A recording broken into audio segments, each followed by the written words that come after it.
From blueprints to booming businesses, from groundbreaking to grand openings, this is Beyond the Blueprint. Join host Brad Howard as he takes you behind the scenes of growth and development in Mooresville, Lake Norman, and beyond.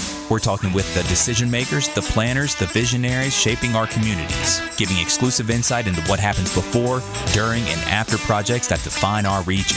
The future is being built right now. Let's go beyond the blueprint. Good Friday afternoon. Thank you for those tuning on the radio on 105.9 FM, 100.7 FM, 1400 AM, on social media, on WSSEnews.com, and on demand with the WSSE News app. I'm your host, Brad Howard, and today we are joined by Nicholas Jaroszynski. I did not mess your name up, did I? No, you did great. Good, very good. Commissioner for the town of Troutman. Welcome to the show, and thank you for being here this morning. Yes, thank you for having me. All right. So as we start out every show, who is Nicholas? Well, first and foremost, I'm a faithful believer in Jesus Christ and follower of His will for my life, as I understand that through prayer and dedication to seeking His will for my life. Secondary, I'm a father of three, 19-year-old, 14-year-old, and 6-year-old right now. You are busy. Yeah. Yeah. It keeps me, deep in prayer, trying to determine the direction of life and family and what to do with it all. Very good. So how do you handle and tackle faith and public service and leadership? How does all that come together for you in your world? It's a daily struggle. I think as any walk in faith is, because a devout walk in faith is typically different than what the world perceives it as.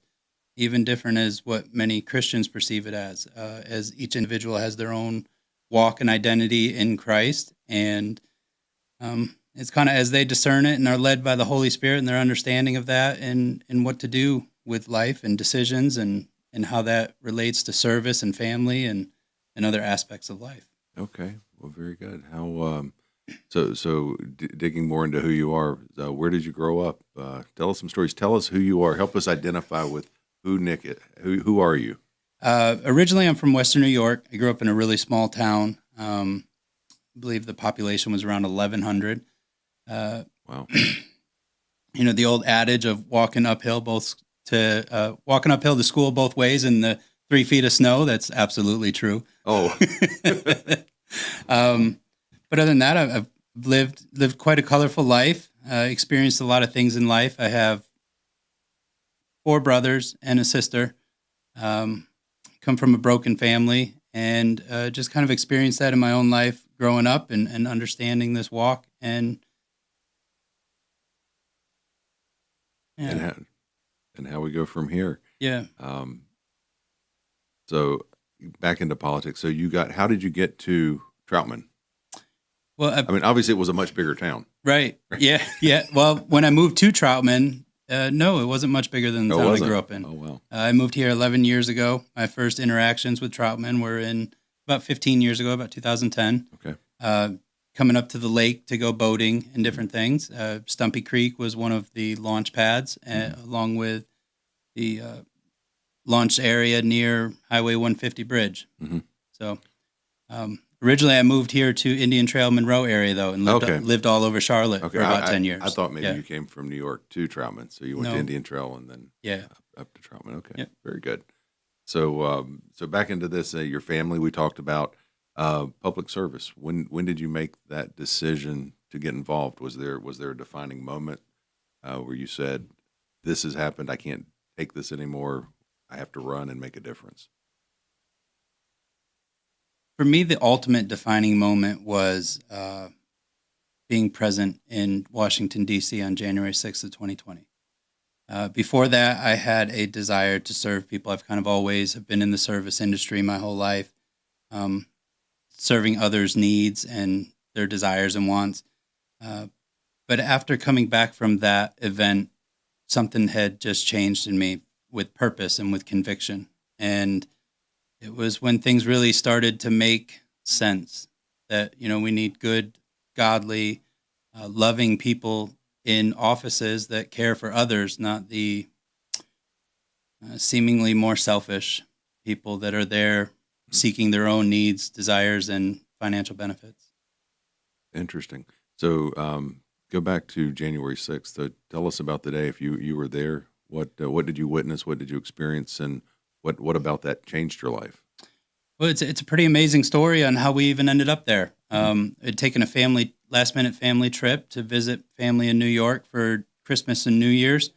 Had placed a post on Facebook saying that we've kind of decided, been convicted to go to D.C., didn't have a plan or anything, but we were leaving New York on the 2nd, right after New Year's Eve, and heading back home to grab our camper to drive up there. And miraculously, a lady answered the post.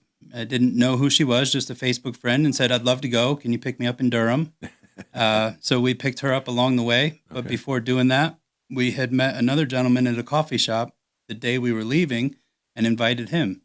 And he had to kind of jump through some hoops to get his dog taken care of. Well, he was gone, but he jumped in, and we left at about 4:30 that afternoon and headed to D.C.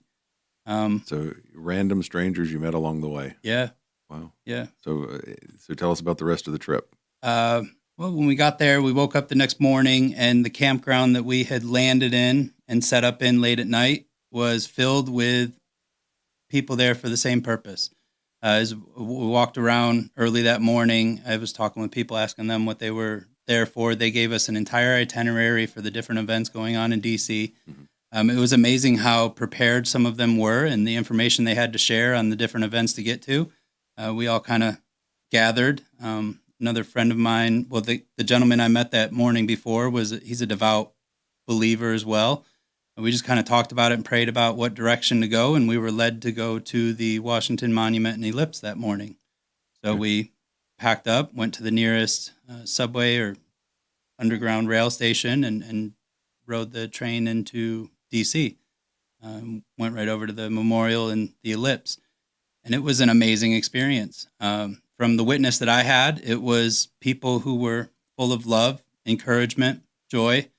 There was one gentleman that we kept finding ourselves behind, traversing through the crowds, that got pretty irritated at being pushed, or or having to, kind of navigate his way through the crowds, and he had lost his temper for a moment. And I just kind of looked at him. I said, "Dude, if you're mad like that, you're probably in the wrong crowd." Right. And it was amazing. The whole rest of the crowd was like, "Yeah, calm down. We're all here for the same reason," So it was just embracing. And when I ran into him later in the event, a couple hours later, he had a smile on his face and was enjoying the crowd that he was in. So it was kind of really a witness of change in people's lives.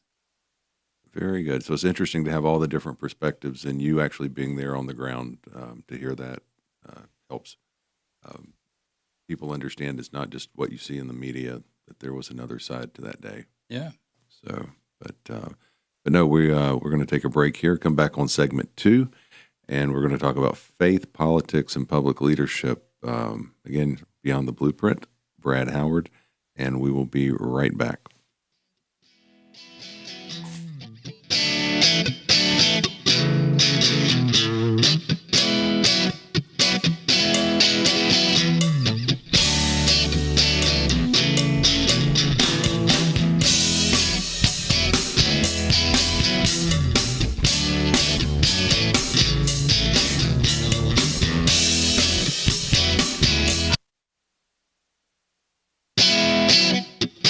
We're back on Beyond the Blueprint, Brad Howard, and we are joined by Town of Troutman Commissioner Nicholas Jaroszynski. And we were talking about who Nicholas was or is and his background and faith, and then we started talking about January 6th. You were telling one story in the break, and then we'll get into the rest of the topic. You want to share that on? Yeah, I'd love to. The most impactful part of the whole January 6th event for me was my encounter with an older lady in her 80s that was posted up in a tree by the time we found ourselves in the Lincoln Memorial lawn right in front of the Ellipse there. And in the conversation with her... so the 80-year-old lady up in a tree. Yeah, up in a tree, about 10 feet off the ground. Amazing. And just comfortable, like in her own space. And she had even mentioned that that's where she felt most comfortable, just kind of above the crowd where she didn't have to worry about being trampled or run over or crowded out, honestly. And she spoke of her amazing vantage point. She goes, I can see everything from up here. Yeah, and avoid the crowds. Yeah, right. yeah. Very cool. So let's jump into faith, politics, and public leadership. How has faith impacted you as the foundation of your leadership? That's a great question. I would say faith in Jesus has allowed me to step back from my own desires or the way that I see things need to be completed or executed, and to allow for more decision making and discernment based on what benefits other people more than myself. Okay. So how do you take that and implement that with policy making? It's I think every policy has a different approach, but ultimately it's discerning whether or not the policy is going to lead to fruitful execution, if it's going to oppress the community or the people, or if it's going to build up and allow for more autonomy and I think overall encouragement to the public and what they truly desire, not always what they speak, but what they truly desire, which is a sense of freedom and safety. Okay. Do you see that, because you are very open about your faith, does that, do you see positive, negatives, the way that the public perceives that, or interacting in meetings, public meetings? Because there's definitely this separation of church and state, but how do you walk the line? Yeah, I think sometimes that separation of church and state is the most controversial statement that can be made. The truth is, we are all controlled by something. So to say the separation of church and state would be to almost remove humans from the operation of the state, because the state is for its own entity; it's not for the people.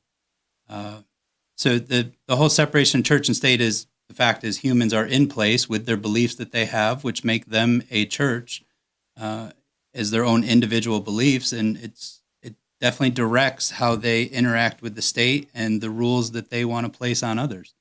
And oftentimes that's what I consider with different policies are these human controlling rules, or are they things that are going to better the lives of the people for their own protection and for their own enjoyment?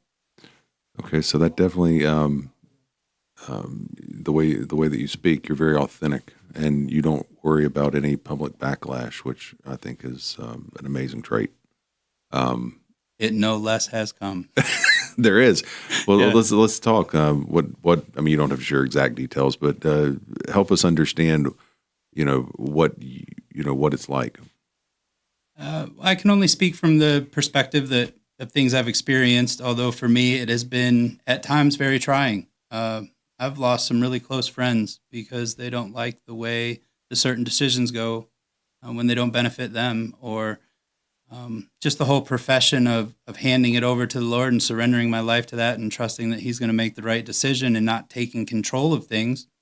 Oftentimes rubs some people the wrong way as well. I mean, it to them appears sometimes weak, right? This man doesn't take any control of his life, and Interesting. What is that? A weak Jesus, right? Like who did He come as? Right. But at other times, it really helps me hold strong in the face of persecution. As those accusations come, things like, like the way you made me feel. I mean, I definitely have to reflect on that. But at times, it's certain policies aren't going to make everybody feel good. When we relate our faith back to the truth of the Scriptures, those that walk in the Spirit make those that walk in their flesh tremble. And I see that on a daily basis in all these different arenas.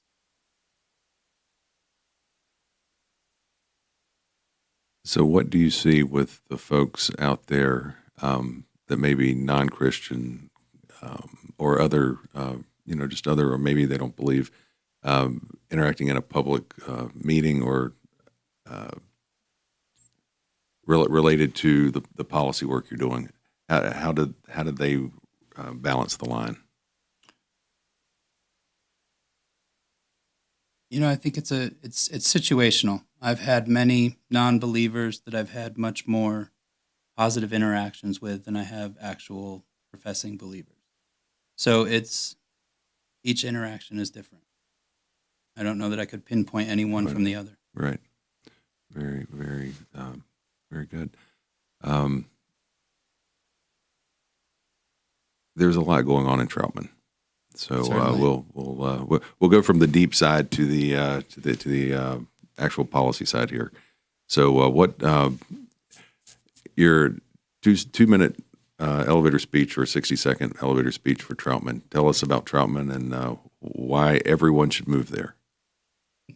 Well, I don't know if everyone should move there. Let's take that back. They can't move there right now, and we're going to talk about that as we move in a little bit further down the segment here. But go ahead. Sorry. Yes, I would say Troutman is bursting at the seams right now.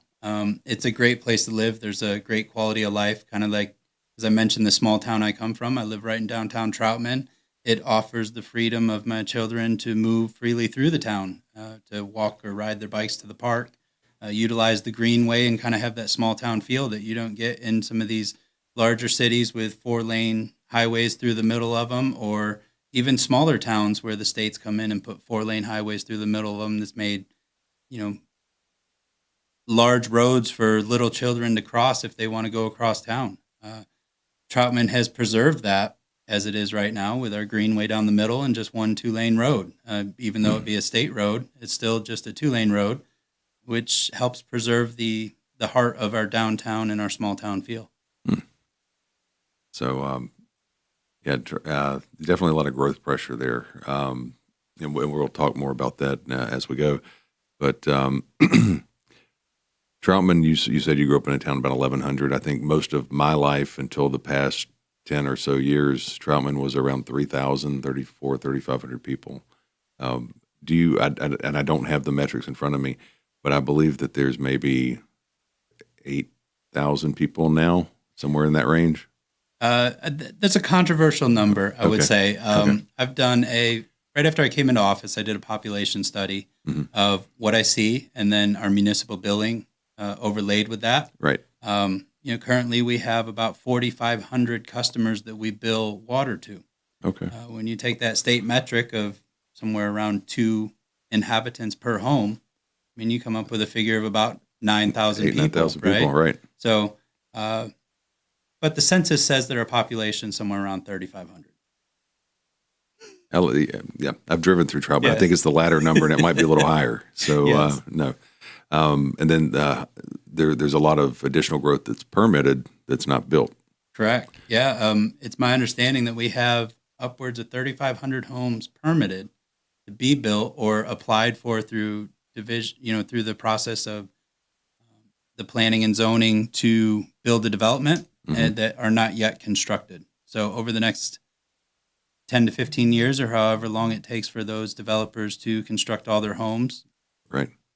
So you're at 9,000, you have 3,500, the same math would be another 7,000, so you're at 16,000. So Troutman is growing every 5 years about 100%. Yes. That's pretty rapid growth. Yeah. It's nothing short of what I've seen before, though. As I mentioned, I moved here to Indian Trail area in 2003, 2004. Population was about the same as what it was when I moved to Troutman, and I watched it grow year over year and double in population much faster than anybody had planned. At times, Stallings, which is right on the other side of Indian Trail before Matthews, it grew at over 300% population. So you've experienced it before. So take the lessons that you learned and apply them here. Correct. Absolutely. So I'm going to do a little teaser now because when we come back into the next segment, we're going to talk about some of the issues that are because of this explosive growth that Troutman is dealing with, namely sewer capacity, discussed potential moratoriums. So we'll go into that detail when we get back. But it's been hyper growth, and there is there's a lot of background to the story too we haven't talked about, and I don't know if this impacts Troutman, but I know that definitely in Mooresville, Cornelia, I've seen in these other towns where the state there's been road projects on the STIP, there's been other infrastructure projects on the STIP, and because of funding concerns, they are reallocated to other parts of the state. Before we get into the infrastructure, on the sewer infrastructure, let's talk about roads really quick. And are there any road projects that were impacted in this last? Well, as I had mentioned, the downtowns of other smaller towns with the 4 lanes that come through, that was originally a road project for Troutman with the NCDOT. They had a plan to add roundabouts at the north and south entrances to the town and create a 4-lane road straight through town. I'm kind of glad that that's been completely removed to the STIP. I don't know if many share that same sentiment, but I like the small town feel of Troutman, and if we could continue that and maybe build our highways around it, we might be able to preserve it. Yeah. So similar to driving here to the studio, going through Davidson. It's a small 2-lane road, but then Correct. Everything can widen as you go out, but they really can't widen the downtown. Correct. So very good. We'll come back. We're going to get into the weeds a little bit on what's really happening there. So we'll be right back. Brad Howard, Beyond the Blueprint.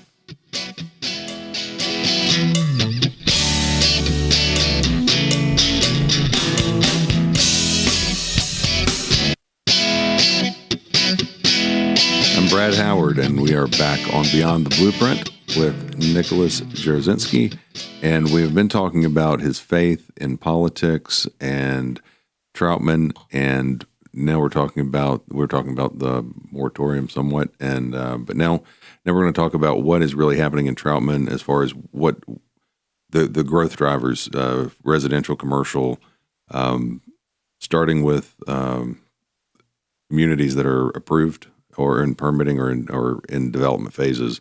Is roughly you have around 2,000 plus homes and commercials with Wakefield. Shin Farms about just under 600 residential units coming. Yes. Orchard Grove about 200, Rocky Creek 300 to 400, and they're finishing up the last phases of Falls Cove. And I'll name these ones out here, and then we'll get into a little detail. On the commercial side, there's 2 750,000 square foot industrial buildings in the works, and the big one is the town's relocating some offices to the Keystone buildings, and then you've also unlocked about 35 acres that'll be used for parks and rec for the town. Yeah. So a lot of very positive things happening. And then you said there's a redevelopment in downtown as well, and new restaurants coming. So that's exciting. Yeah. So a lot of growth. Obviously, sewer, water. I don't know if there's water issues, but utility issues, road infrastructure. What's really going on? So the inside scoop, what you can tell. Yeah. Well, you mentioned our renovation of our downtown buildings and a new restaurant coming. That's Wagner Street Bistro. I know many members of the community are looking forward to that, just having more options to eat. Absolutely. This is probably the number one complaint that I hear from residents in the community is there's nowhere to eat in Troutman. And on Monday and Tuesday, that's absolutely true. And what I mean by that is most things aren't open because there's Monday and Tuesday, yeah. And there aren't many options. We have, I think, 5 Mexican food restaurants in town. Right. But some old time staples, Bavarian Kitchen, Pellegrino's Pizzeria, You or can't Italian Eatery. You can't forget the Tally House. Yeah, the Tally House. I grew up eating Yeah. the Tally House. Yeah. They've been, I think that's the oldest restaurant in Troutman. And, Okay. and still great food all the way through. No, it's good. So we have all the growth, good stuff, but then there's the infrastructure that has to deal with it. Yeah. So what are the issues as the town sees them, and then what are the solutions, or what are the proposed solutions? Yeah, that's a very complex question, but as we've talked about the expansive growth or instantaneous growth of Troutman, it's not really anything you can plan for on infrastructure because you can't guarantee it'll come. And if you try and plan for it, you'll just underplan or overplan, overspend or underspend. So it's a delicate balance. But I think the biggest thing we're facing right now and why we are even having talks about a moratorium is our wastewater situation. We don't have our own wastewater treatment plant in Troutman, so we have to lean on our neighboring municipalities, such as Statesville and Mooresville. The speed of growth has not allowed us to lay the pipes in preparation for it to get the wastewater that needs to be treated to either location. We're kind of at capacity with both of them. And so right now we are in the process of creating a master plan to develop a main trunk line to connect us to Statesville and Mooresville so that we can get all of our current capacity and vision of future capacity to them until we can pressure the state to allow us to have a wastewater treatment plant again. And I say again because Troutman once had their own treatment plant that the state pushed us to shut down. Right, and we talked about that right before we got on the air. I did not realize that. So can you tell that story? I can tell as much of what I know. In the 60s, the Troutman municipality had built and maintained their own water treatment plant or wastewater treatment plant. And somewhere in the late 90s, they were having some issues, and the state didn't want to so much hand out the funds or assist with the repairs and the different things that they needed in order to come in compliance with the regulations of wastewater treatment. So they had advised Troutman to form relationships with Statesville and Mooresville, primarily Statesville at the time, to construct a main trunk line to get the wastewater to their Third Creek location and have it treated there. And that would, as the language puts it in the documents that I have, a potential regionalization or a pressure for regionalization of Troutman's wastewater with Statesville and Mooresville. Okay. So, yeah, it's because I'm aware that there's a ridge line, and if you're on this side of it, it flows to Mooresville, and if you're on this side, it flows to Statesville. Yep. So, but, yeah. So, and I don't know, and I know each of them, I mean, Mooresville is having they're having explosive growth as well, and Statesville's having a lot of growth as well. Yeah. So, how all that's impacting is how much capacity is there, how much is left. Are these things that we can talk about? I don't want to go anywhere I shouldn't go, but yeah, I mean, I think it's open to talk about them. Okay. The overall situation is that we are pressed for wastewater capacity at all of our locations. Statesville is having their own struggles, right, and needing expansion. Mooresville is having its own struggles as well and needing expansion. And without us having our own plant, we're kind of having to rely on the action of their councils and management to move those plans forward, and then the funding that they need for it. We can't really push on that too much because right, we're within those bounds.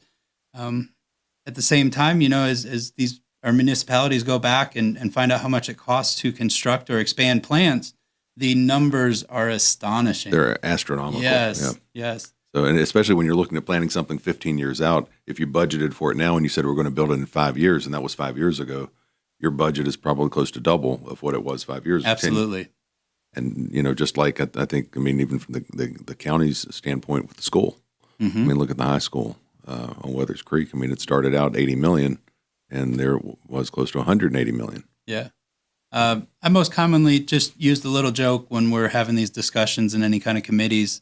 When somebody says, "Oh, well, we'll just wait it out," I'm like, "Yeah, because it'll get cheaper, right?" Like, how has that worked out over the last 10 years? Yeah, it is nearly doubled every 3 to 4 years. Yeah, and you understand construction costs. I mean, that's certainly it's never cheaper to do than it is today. Correct.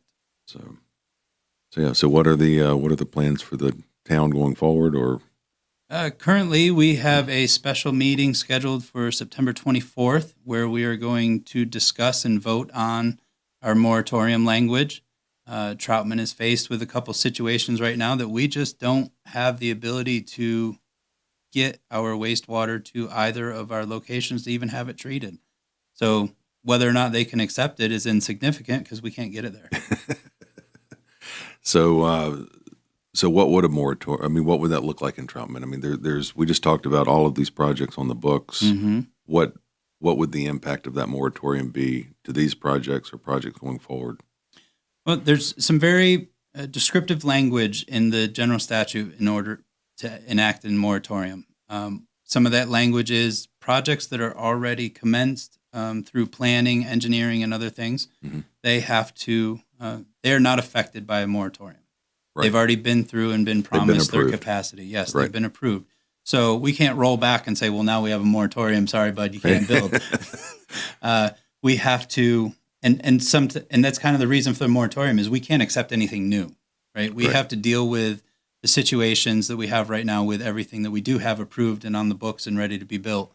And as we do that, it takes a little bit of time. Right now, our time constraint is we're looking at the next 30 months minimum, but 3 to 4 years to have our sewer lines constructed and up to date to be able to transport our wastewater to where it needs to go. And in that meantime, we're hoping to be following the process to enact our own wastewater treatment facility again. And put your destiny in your own hands. That's right. That's right. Yeah. So it is. So if a moratorium's enacted, that doesn't mean that Troutman just stops. Correct. Troutman keeps growing with everything that was improved. Yes. So don't worry about that. Yes. It's just new projects coming forward. May have to take a step back for a few years. Yeah. And I think that's the largest part of it. It'll give some of our staff a reprieve because we won't have to field so many calls from developers of, hey, can we develop here? Can we develop there? What can we bring? Because the answer is no, we can't even entertain it. Right. So good. But I had no idea a lot of this was on the books already. So there's a lot going on in Troutman. So we'll continue the conversation. We'll be right back. Brad Howard, Beyond the Blueprint.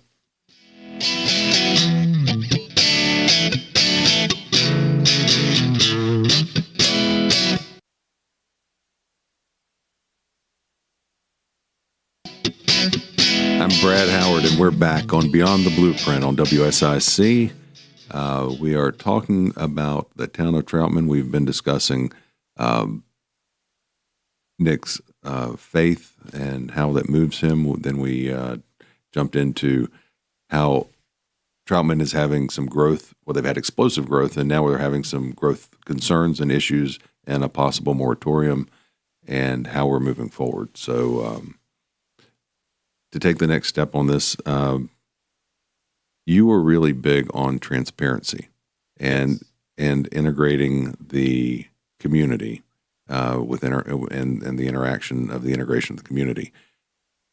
Why is this so important to you? Oftentimes the negative interactions I find that we see in our community are because people feel unheard. So at the town level, one thing that I can do when I see somebody complaining, griping, or being controversial towards decisions we've made, I ask whether or not they've ever been into a meeting to let us know how they feel or the direction they'd like the decisions to go. Because we can't necessarily be expected to go to social media, find their account, or find their back room that they're posting in to hopefully know what they want to be done, right? We don't need to find a keyboard warrior, but invite them into our meetings to speak their mind, to let us know how they feel, to hear them, and also weigh that against the decision we make. It may not always be in favor of what they share, but it no less has a lasting impression on future decisions. Yeah, and I think a lot of people, their voice needs to be heard, and they don't, and a lot of the citizens in a lot of the towns don't feel that their voices are heard. But if they take the time to go to the meetings, what they'll find out is a lot of times the politicians like yourself want to hear what they have to say, and more people. This needs to be the call for more people to get engaged and get involved, and start attending your meetings and start talking to your local leaders. That's how you influence change. Certainly. So, like you said, you go out, you invite people to the meetings, you invite them to speak. You have another approach. It's not a reactive approach. It's more of a proactive, very calm. About your demeanor. You're very calm, and you aren't reactive. You're trying to be proactive. So how does that work in your circle?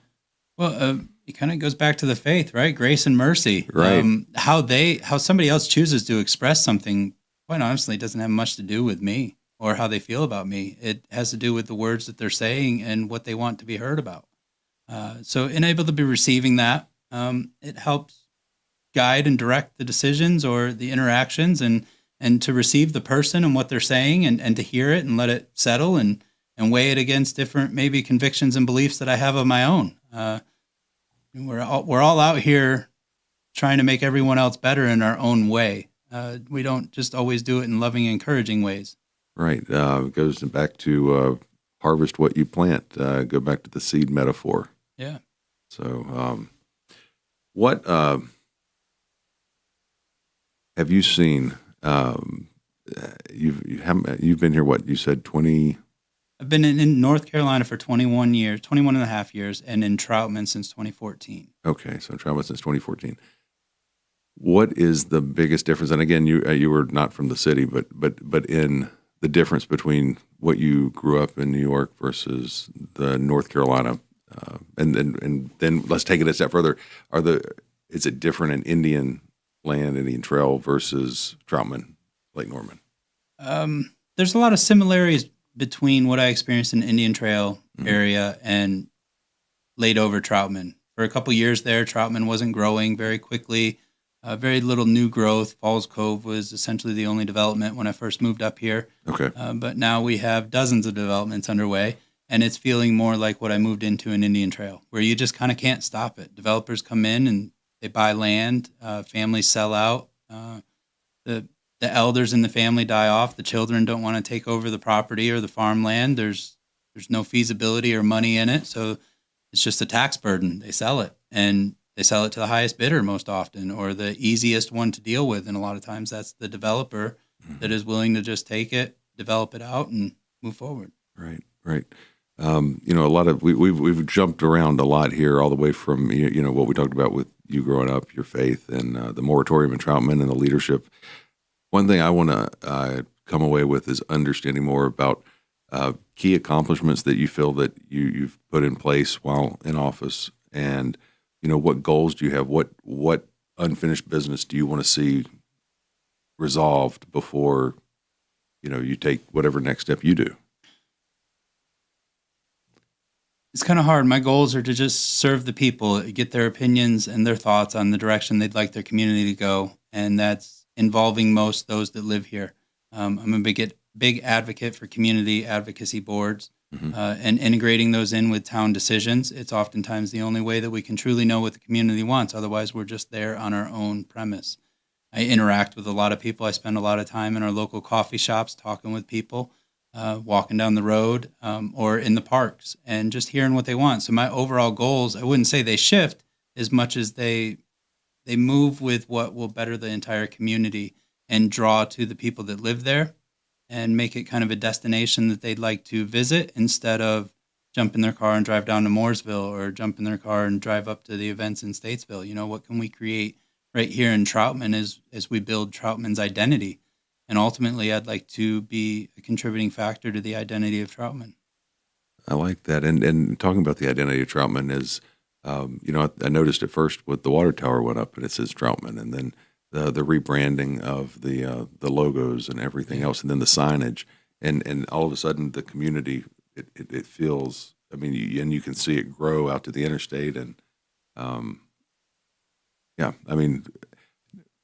and all of that I think has transpired since you've been on the board.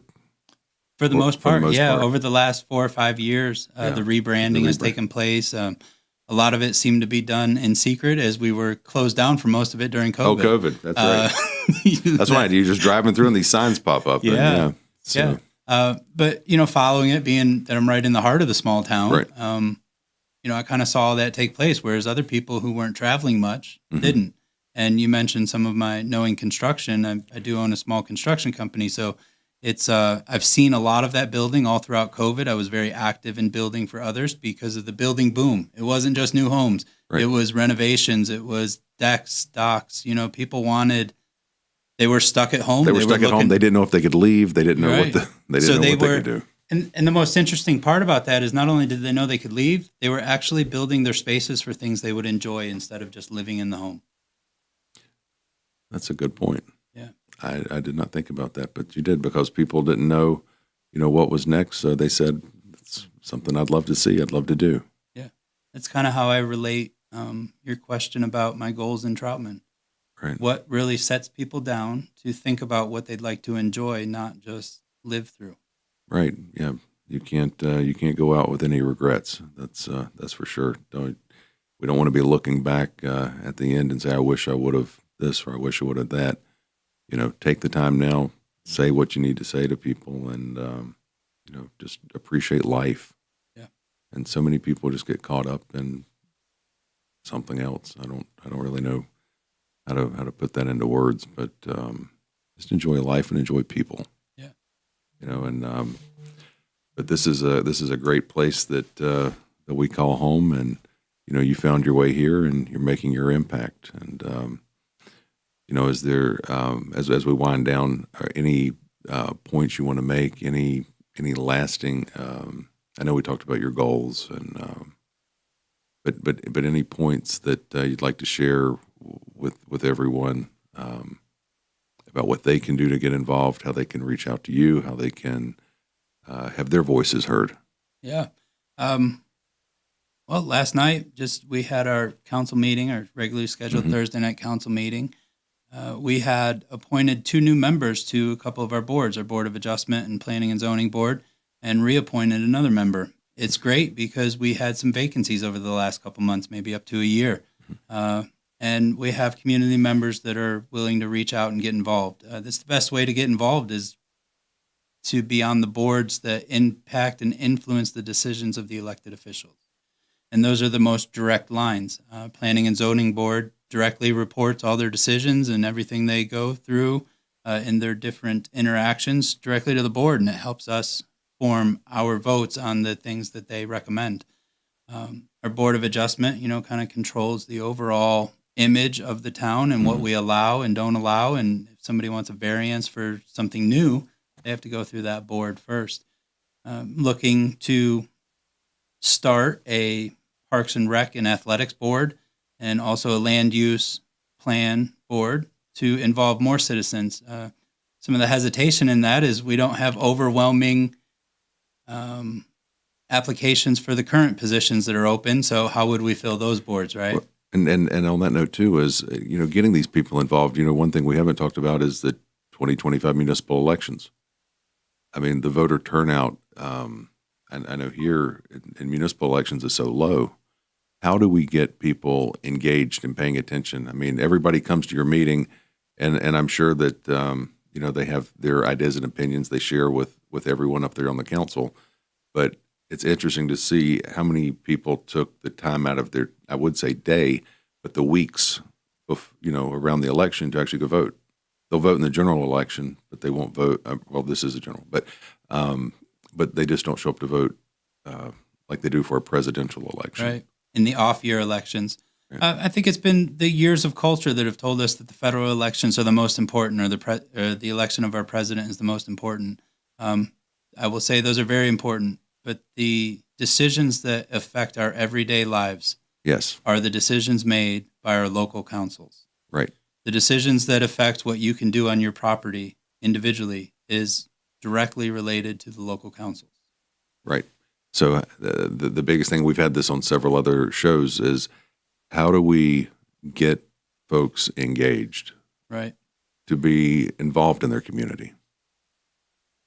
It's I start with the invite of bringing them into the chambers on meeting nights to at least voice their opinions. I think that's the first start. There's a lot of anxiety and fears that stop people from getting engaged, or they just think that their voice doesn't matter. But quite honestly, the voice unshared is the only voice that doesn't matter.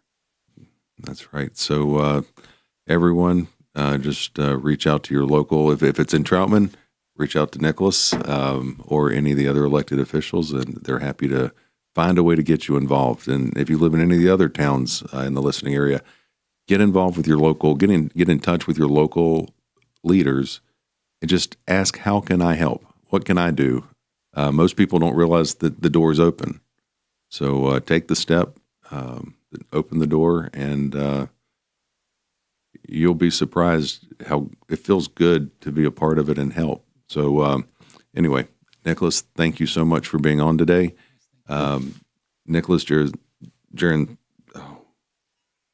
You had it so good the other three times. I did it every other time. Jaroszynski with the town of Troutman and Commissioner for the town of Troutman. Thank you so much. And we'll talk Thank you, soon. Brad. Thank you. Yes.